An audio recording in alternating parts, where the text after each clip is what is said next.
I've tested both cheap Amazon red light therapy panels and high-end premium models, and the differences are bigger than most people realize. So today, let's put cheap versus expensive panels to the test and see if the price tag really matters. You've tested out a ton of red light therapy panels. I think that you've gotten great use out of them actually in the past, and I'd like you to touch on that a little bit. There is a huge range for price when it comes to these things, and I honestly cannot tell a difference between the super expensive ones and the super cheap ones. Can you kind of run me through the differences and just vaguely explain why the expensive ones are so expensive and why the cheap ones are so cheap? Yeah, so there's a couple things. We could definitely talk about prices too, because, back in the day, I'll just tell you right off the bat, I was paying $600 for red light therapy panel from Andrew at Gemba Red, and those were awesome.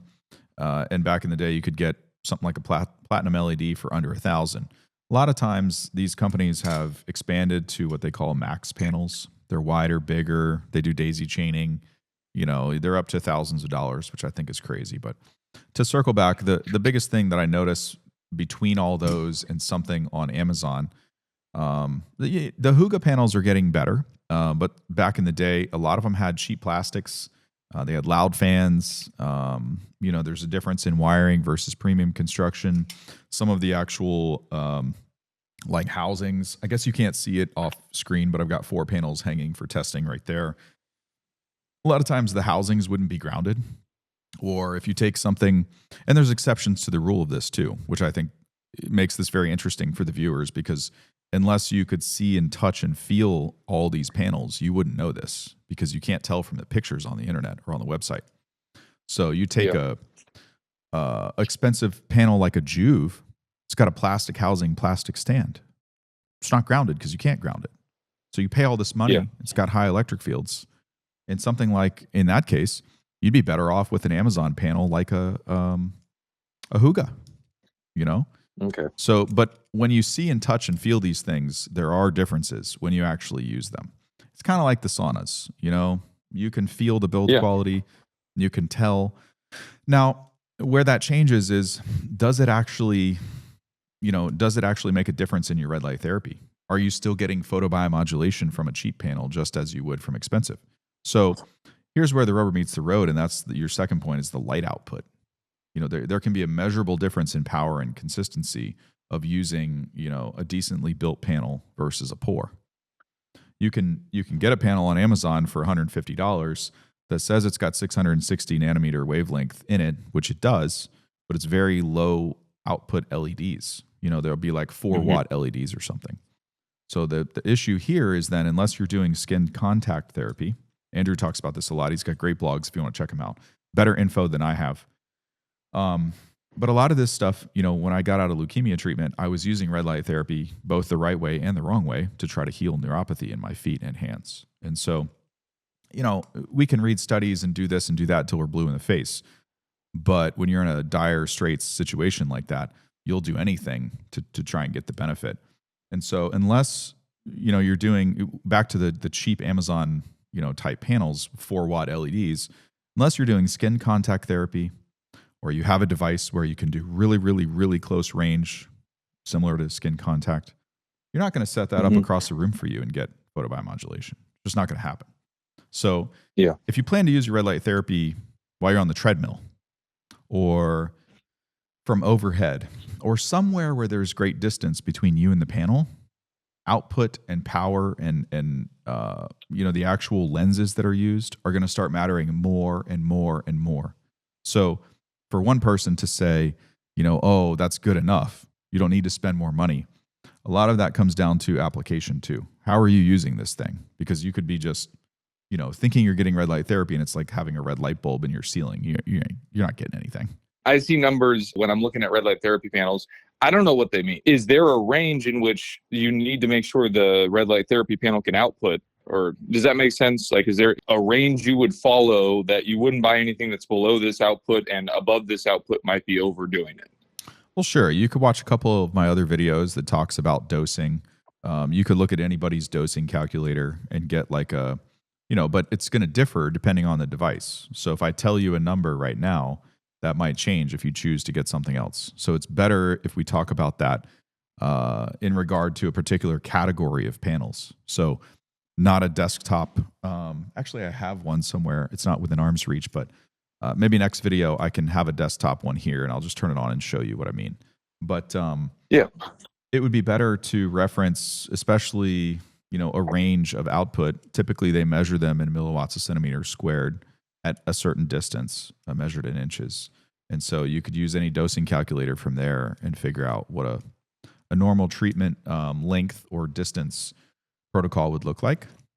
The other thing we didn't hit on was the wavelength accuracy. If you got, some of the cheap panels, there's a lot of bleed through. They say they're 660 or something that's in line with the research studies where it should be. But, does it bleed into the other wavelengths? Is there, tight controls put on that? You get what you pay for when companies produce reliable metrics when they test them. A lot of them are overinflated. Like a lot of these companies will say, buy ours because we have a higher output, 150 milliwatts a centimeter squared. You don't really need that unless you're using the damn thing from across the room. Just like if you had a 4-watt LED, panel, unless it's skin contact, even though it's $35 from Amazon, it's like the Torch flashlight or something. People use red light therapy on their testicles to try and, boost testosterone or things like that. Maybe it's powerful, but is it the right wavelength and the right dosage? You might be better off in that situation with lower power and skin contact. But I'll let you look at the research for that because you don't want to be superheating your balls, or maybe you do. Maybe you want to be infertile. I don't know. Look into it. Let me know what you think. I never know where these conversations are going to go. Well, Aaron, maybe you're just not ready for child number 2 yet.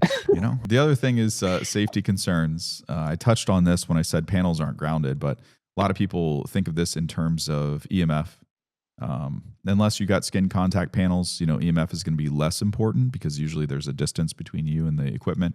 But you do have power supplies, heat sinks, AC wiring, everything else. So if you are using close proximity panels, it would be nice if they're low EMF. Part of the problem that I find with any of the plastic panels, unless they're DC to AC converted, meaning like skin contact panels, a lot of Andrews or things like that are designed specifically as DC power input. So the EMF doesn't really matter. They can be plastic housings and you don't have an exorbitant amount of EMF coming through. Whereas the big full body panels like a Juve, those are plastic and you do have significantly more EMF coming from those than other brands that are both more expensive and less expensive. So how do you slice that? You could say it's poor quality control, but really it's poor design. They could do a better job for the price they charge. It kind of seems as though it's very comparable to the Costco versus the Life Pro sauna, where they're both very similar in price. The Life Pro is actually cheaper, but the heat coverage, the actual execution of the sauna is better. And it's not like the EMF is lower. It's not like any build quality is better or anything like that. It's the actual layout of the sauna is more effective. So is that similar in this case? Yeah, I think so. Yeah, a lot of it comes down to the design, just like the saunas. You could find exceptions to the rule in both use cases, expensive and cheap. And it also depends on what you're trying to do. I think people should start there because, if you came to me and said, hey, Matt, I run on the treadmill in the morning and I would love to do my red light therapy before work when I do the treadmill because I don't have time any other time of the day, to fit it in. My suggestion to you, both on looking up some panels, what to use and how to use them, is going to be very different than if you said, hey, Matt, I want to put a red light therapy panel on my recliner so that when I relax at night, I can do red light therapy in the evening. Because you have the ability to choose proximity, meaning the distance from your body, and you have more options in the recliner because you're not moving around, you're not running, right? Whereas on the treadmill, I already know how you're going to mount it, what your limitations are on how far away it's got to be from you. You've got to allow enough, flexibility for you to swing your arms and do all this other stuff that you might be doing. So if I just told you a brand recommendation, it's kind of a disservice to you. In that case, let's say it's a treadmill versus, someone sitting in a recliner. Yep. You're going to need higher output for the treadmill, right? You will, yeah, because distance is going to come into play. Mounting is going to come into play. You're going to have, you're going to have to make a choice on, are you going to have 2 panels on either side of you? Because a lot of times, situationally, the treadmill is going to have the tech tower stack in the front with the support arms. Yep. So if you try to put it in front of you, the majority of the light's going to be blocked unless it's off to the side. So a lot of times what people do is they'll just take 2 panels and they'll put them on either side, which can work really well on a vertical stand. Or they'll just, if they can't afford it, they'll do one, and then half their cardio session, they'll just move it to the other side. Some people mount them on the ceiling, but you're getting kind of limited on absorption, in my opinion, for that. I'd recommend something else. Mm-hmm. Ideally, for treadmill, we'd love to be able to just mount it right in front of us, but there's hardly any treadmills on the market that don't have a tower in the front. So that's a problem. If I'm buying a sauna that's under $2,000 and it says it comes with a red light therapy panel, or I'm buying a sauna that's above, $5,000 to $6,000 and it says it comes with a red light therapy panel, what are you seeing in the differences between those 2 panels? Because one of them I feel like is not going to actually do anything. Yeah, under 2,000, junk. Above 5,000, it has a chance. Sometimes still junk. Okay. You just have, think about it. Logically, can a company subsidize giving you $1,000 red light therapy panel for free just because you bought a sauna from them? Mm-hmm. Not really, right? So you're either paying extra for it, or they're undercutting on the delivery of this, add-on equipment or whatever it is. Over 5,000, you have a chance, but there's some saunas that are $10,000 and up that supposedly have, near, mid, and far. They've got red light therapy in the sauna, but you really don't get that much. They're low-powered LEDs behind a grill, mounted on a fixed plane, 3 sides of the sauna. You're never getting red light therapy on your torso. You're really being sold a bill of goods that doesn't work, right? So if I just had to give you an answer, most of the time junk, no matter the price. Yeah, there's only like 2 or 3 exceptions to the rule. You've got, I can just list them for you here, which is probably be easier for you. So if you're looking at a $10,000 Sunlight and Impulse that has, red light therapy behind the grills in the sauna on 3 sides, probably not a great candidate. Like, it's fine that it's in there, but you probably still want to add a red light therapy panel separate from the sauna because you're not getting as much photobiomodulation as you think you are. On the opposite end of the spectrum, if you take something like a Clear Light Sanctuary, it'll say it has full spectrum heaters in it and stuff, where they say there's some, near infrared and blah, blah, blah, blah. You're not getting red light therapy from those. Not anything meaningful under 900, nanometers wavelength and down. So they have a red light add-on that you can add to the door. Sauna comes pre-wired. This is why I said over 5,000, you have a chance, but not usually out of the box. So you can add that panel. Panel works effectively, has the right wavelengths, right output, right everything. But it is going to be mounted on the back of the door in most of the pictures that you see online. So just keep in mind, it's better than the other options because you're going to get torso. But in order to treat other areas, you would have to take it out of the sauna and use it on a stand, which is an option. But you're going to pay for that. I think it's like $2,000 or something for the add-on light. Yeah. Other exception would be the Heavenly Heat red light therapy sauna. I have one back there. You just can't see it. Same thing, mounted on a fixed plane. The cool thing that they do, though, is they give you that glass panel. So if you want to take it comes with everything when you buy it. You don't have to buy anything extra. So whatever the price is of the sauna, you're not upsold on anything else. If you don't like that the red light therapy panel is mounted on the front wall, because you can only use it on your torso or your sides, you can just take it out, use the glass window in the sauna, and then hang the panel anywhere else. And it's a max panel. It's quality. It's got all the right wavelengths, good output. So those would be some options to take a look at if you did want to combine it. The other ones, much like the Sunlighten, $10,000 sauna, it's got red light therapy in it, but not much, photobiomodulation from it. Same thing from your below $2,000 Amazon, Wayfair, all these places. There's 2 things that I see in those. One is that they have a nice red light therapy panel that's mounted to the back wall, kind of like on a 45 in a angled fashion, which is really weird because you're not going to bounce the red light around inside the sauna. So I'm not sure how that's supposed to work for you, but it's pretty gimmicky. Supposedly you get red light therapy with the sauna, which you do, but using it becomes a different story. And then on the flip side, you have these Amazon saunas that have the little tiny panel like this. It looks like a tabletop panel to me. It's very small.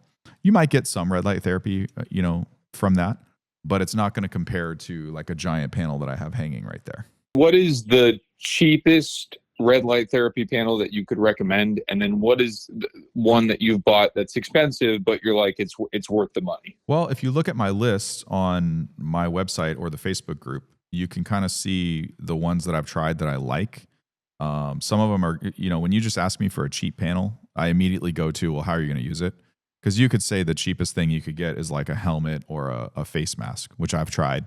I like them. I don't notice as much from those as I do from a body panel, but you get a cheap light and it's going to work.